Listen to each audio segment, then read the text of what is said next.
प्रणाम, मैं गरिमा सिंह। दरअसल चुनावी मौसम है और आप अगर सुन रहे हैं चुनावी रैलियों में नेताओं का भाषण तो यह समझ में आ रहा होगा कि देश का दलित एक बार फिर नेताओं के भाषणों में और चुनावी रैलियों में सेंटर स्टेज पर आकर खड़ा हो गया है। और आज तो हरियाणा में जहां चुनावी मौसम है, चुनावी राज्य है, वहां कुमारी शैलजा जो कि कांग्रेस की बड़ी दलित नेता है, सिरसा से सांसद हैं, उन पर बड़ी मेहरबानी बरसी। और एक पार्टी की नहीं बल्कि सारी जितनी भी विरोधी पार्टियां हैं कांग्रेस की, उन सब की मेहरबानी बरसी। बीजेपी से लेकर मनोहर लाल खट्टर, अनिल विज, नायब सिंह सैनी, कुलदीप बिश्नोई, सबने जमकर मोहब्बत लुटाई कुमारी शैलजा पर। दलित नेता है हरियाणा की और 17 रिजर्व सीटें हैं, आरक्षित सीटें हैं हरियाणा में, और 4 सीटें ऐसी हैं इन अलग से 17 सीटों के अलग जहां पर कुमारी शैलजा का प्रभाव है। और न सिर्फ बीजेपी ने बल्कि आजाद समाज पार्टी ने, बहुजन समाज पार्टी ने, जेजेपी ने, जननायक जनता पार्टी ने, सबने भरकर मोहब्बत लुटाई कि भाई कांग्रेस के भीतर कुमारी शैलजा का, दलित नेता का सबसे बड़ा अपमान हो रहा है। और यहां से आप समझिए कि दलित, और ये सब कुछ अकारण नहीं है, अनायास नहीं है, it's a pure mathematical calculation of politics, pure mathematics of politics. ताकत है दलितों की इस देश में, 24.14 करोड़ दलित हैं इस देश में, और जिधर दलित गए उधर सत्ता चली गई, यह भी एक स्थापित सत्य है। मायावती ने एक छत्र राज किया, कांशीराम ने DS4 बनाया, 2007 में पूर्ण बहुमत की सरकार इस देश के सबसे बड़े सूबे में बनाई, और 2014 में अगर 3 दशकों बाद बीजेपी की पूर्ण बहुमत की सत्ता आई तो दलितों का उसमें सबसे बड़ा कंट्रीब्यूशन था। 84 आरक्षित सीटें हैं इस देश में शेड्यूल कास्ट के लिए, दलितों के लिए, और उनमें एक तरफा लेकर चली गई बीजेपी 40 सीटें। उत्तर प्रदेश में 17 में से 17 बीजेपी लेकर चली गई, 2014 की बात कर रही हूं। और 2017 का जो उसके इमीडिएट बाद विधानसभा का इलेक्शन था, योगी आदित्यनाथ मुख्यमंत्री बने थे, 86 आरक्षित सीटों में से 76 तकरीबन क्लीन स्वीप। ये दलितों की ताकत है इस देश में। और महाराष्ट्र में, बंगाल में, और जिस स्टेट का मैं जिक्र कर रही हूं खासतौर से हरियाणा में 20.2% है, पंजाब में 39 कुछ फीसदी है। तो हर जगह ये एक पॉलिटिकल पोटेंट चंक है। और इसीलिए मैं कह रही हूं कि दलितों की चर्चा विशेष रूप से जो हो रही है ये बिल्कुल अनायास नहीं है। बीजेपी को सत्ता दी, बीएसपी को सत्ता दी, लेकिन 2024 में एक नैरेटिव जो चला आरक्षण विरोधी, और वो चला भी इसलिए क्योंकि बीजेपी के सांसदों ने बयान दिए, वो ज्योति मिर्धा हो, अनंत हेगड़े हो और अरुण गोविल हो, कि भाई अगर 400 पार आ गई तो संविधान बदल देंगे। और वो नैरेटिव इतना जमीन पर पेनिट्रेट किया कि 240 पर बीजेपी आ गई। महाराष्ट्र में बड़ा नुकसान, 41 से सीधे 17 पर एनडीए, उत्तर प्रदेश में 62 से सीधे 33 पर।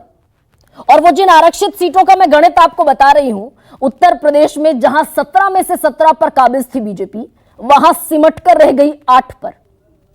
और महाराष्ट्र का मैंने आपको बताया ही। हरियाणा में भी 17 रिजर्व सीटें हैं, और जो लोकसभा के इलेक्शन हुए थे 10 में से 5 गायब हो गई बीजेपी के पास से। तो यानी कि जहां दलित वहां सत्ता एक तरीके से जाती हुई तमाम विश्लेषणों में दिखती है। और इस बार ये पीडीए का जो नैरेटिव था, इसमें कांग्रेस को भी बढ़िया फायदा हुआ। कांग्रेस महाराष्ट्र में सबसे बड़ी पार्टी बनी 13 सीटों के साथ, उत्तर प्रदेश में 6 सीटें ले आई, और अखिलेश यादव ले गए 37 सीटें। कुल मिलाकर 43 सीटें गठबंधन की आई उत्तर प्रदेश में। और बीएसपी जो दलितों की सबसे बड़ी पैरोकारी करती हुई अभी हाल के सालों में हमें दिखी, वो मायावती रह गई 0 पर, 0 बटा सन्नाटा। और सिर्फ बहुत सारे लोग इस बात पर बात करेंगे कि भाई लोकसभा में सिर्फ एक इलेक्शन से आप किसी पार्टी का गुणागणित सेट नहीं कर सकते। मायावती फिर उठेंगी, फिर उपचुनाव लड़ रही हैं उत्तर प्रदेश में 10 सीटों पर, हरियाणा में चुनाव लड़ रही हैं इनेलो के साथ मिलकर।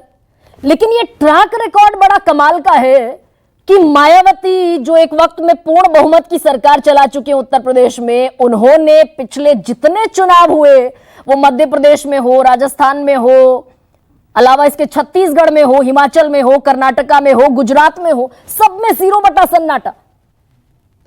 तो ये एक ट्रैक रिकॉर्ड भी है कि दलित वोट मायावती से भी छिटका और दलित वोट बीजेपी से भी छिटका। और इसीलिए ये आज की मारामारी बड़ी जरूरी हो जाती है आपको बतानी, क्योंकि लोकसभा चुनाव के बाद अब ये दलित वोटर किसके साथ खड़ा है उसका सबसे बड़ा लिटमस टेस्ट होना है सबसे पहले हरियाणा में। चुनावी राज्य है, महाराष्ट्र उसके बाद आता है। महाराष्ट्र में अभी तारीखों का ऐलान नहीं हुआ और इन दोनों ही जगह पर प्रधानमंत्री नरेंद्र मोदी ने कांग्रेस पर सबसे बड़ा हमला जो किया उसके सेंट्रल स्टेज में भी दलित खड़ा रहा।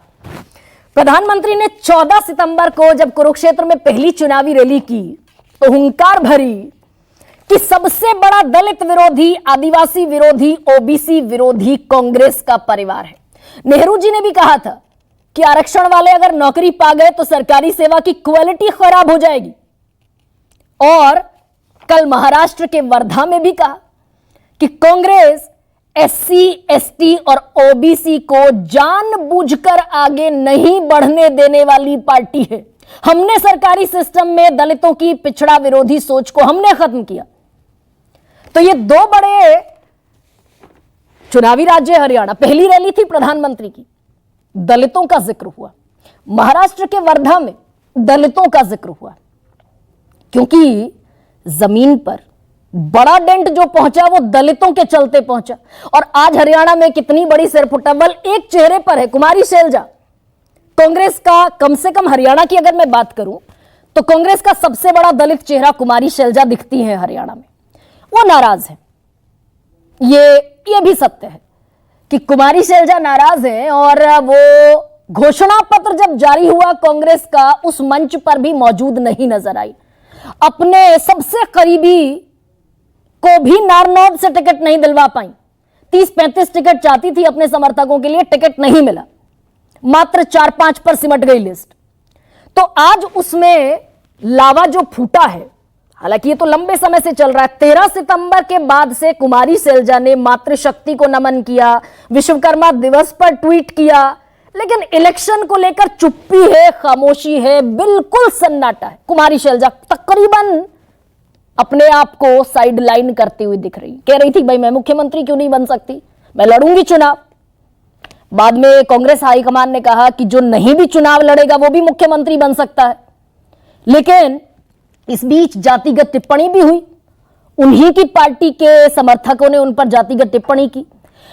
तो लावा आज फूटा। आज खट्टर साहब जो है पूर्व मुख्यमंत्री हरियाणा के, करनाल से सांसद, उन्होंने कहा कि भाई हमारी पार्टी में आ जाए, हम स्वागत कर रहे हैं।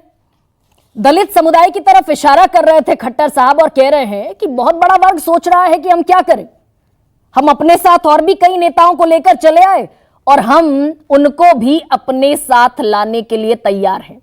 दलित नेता कुमारी शैलजा का अपमान हुआ है कांग्रेस में, उनको गाली तक दी गई और अब वो घर बैठी हैं। भूपेंद्र सिंह हुड्डा और गांधी परिवार को उनका अपमान करने के बाद भी शर्म नहीं आ रही है। और इसमें अनिल विज भी शामिल हो गए जो खुद अपनी पार्टी से नाराज है। इसमें फिर नायब सिंह सैनी भी आ गए कि कुमारी शैलजा को मानसिक रूप से प्रताड़ित किया गया, इससे उनके मन को ठेस पहुंची। कांग्रेस के लोग दलित समाज को देखकर खुश नहीं हैं, वो कुमारी शैलजा को दबाना चाहते हैं। हालांकि इसका जवाब आया मल्लिकार्जुन खड़गे की तरफ से भी। और 4-5 दिन पहले भूपेंद्र सिंह हुड्डा ने भी कहा था कि बहन है कुमारी शैलजा हमारी और उनके खिलाफ किसी तरह की बयानबाजी बर्दाश्त नहीं की जाएगी। मल्लिकार्जुन खड़गे कह रहे हैं बीजेपी पहले अपने घर में देखे, लेकिन ये आसान बाइपोलर इक्वेशन से भी इतर कुछ है। जेजेपी का गठबंधन है एएसपी चंद्रशेखर आजाद की पार्टी के साथ और इनेलो का गठबंधन है बीएसपी के साथ। और एक तरफ आकाश आनंद भी यही बात कह रहे हैं और दूसरी तरफ चंद्रशेखर आजाद भी यही बात कह रहे हैं कि हमारे दरवाजे खुले हैं, खुला ऑफर है कुमारी शैलजा को। तो ये हरियाणा का जो एक मॉडल पेपर, मान लीजिए इसको कि हरियाणा मॉडल पेपर है और हरियाणा के बाद महाराष्ट्र और महाराष्ट्र के बाद पूरा देश। दलित नैरेटिव जो सेट हुआ पीडीए के चलते लोकसभा इलेक्शन में, क्या बीएसपी, एएसपी और बीजेपी उसमें सेंधमारी कर पाएंगे क्या? मैं कुछ बयानों के साथ शुरुआत करती हूं। कांग्रेस और उसके दोस्तों ने एससी, एसटी, ओबीसी को जानबूझ करके आगे नहीं बढ़ने दिया। हमने सरकारी सिस्टम से कांग्रेस की इस दलित पिछड़ा विरोधी सोच को खत्म किया है। उनकी भी इच्छा है, इच्छा सबकी हो, कोई बात नहीं, लेकिन और किसी की इच्छा हो जाए तो उससे अपना अपमानित करने का उदाहरण इससे बड़ा नहीं हो सकता कि एक हमारी दलित बहन, आखिर दलित समाज, अनुसूचित जाति का समाज सब चिंता करते हैं उसकी, चाहे कोई भी पार्टी हो, सम्मान सबको प्यारा है, अपमानित करना ये समाज में वर्जित है। हमारा पार्टी क्या करना, कैसा करना कांग्रेस जानती है। वो बीजेपी वालों का क्या इसमें काम है? हाँ? देखो, अपना घर मैं पहले बोला, अपना घर पहले संभालने दो। तो क्या ये बड़ी कील है क्या पीडीए के बने बनाए एक डब्बे में? तो ऐसे में क्या है आज का सबसे बड़ा सवाल आपके सामने रखते हैं। 24 के नतीजों का सार, दलित पिछड़ों पर मची है मार और दलित वोट लेने की होड़, हरियाणा चुनाव में एक नया मोड़।